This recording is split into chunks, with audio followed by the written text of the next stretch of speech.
3 signs your soul is in danger. Have you ever felt restless deep inside, like something is not right with your soul? Sometimes our hearts try to warn us when we're drifting away from God. The Bible tells us to guard our souls because they are precious.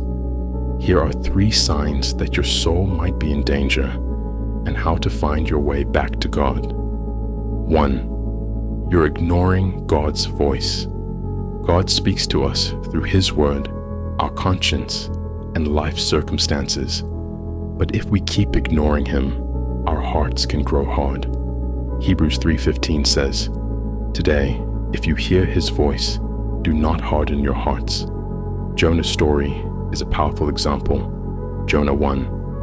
God called Jonah to do His work, but Jonah ran in the opposite direction. It led to a storm that endangered him and those around him.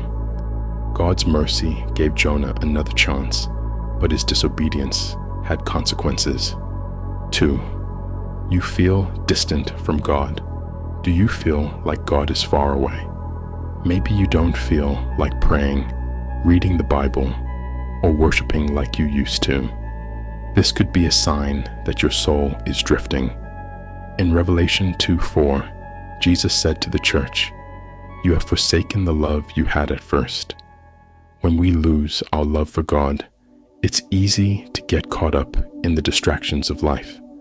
Think about Samson's story, Judges 16. He was chosen by God, but he let sin slowly pull him away.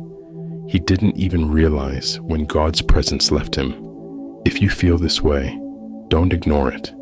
Ask God to bring you back to Him. 3.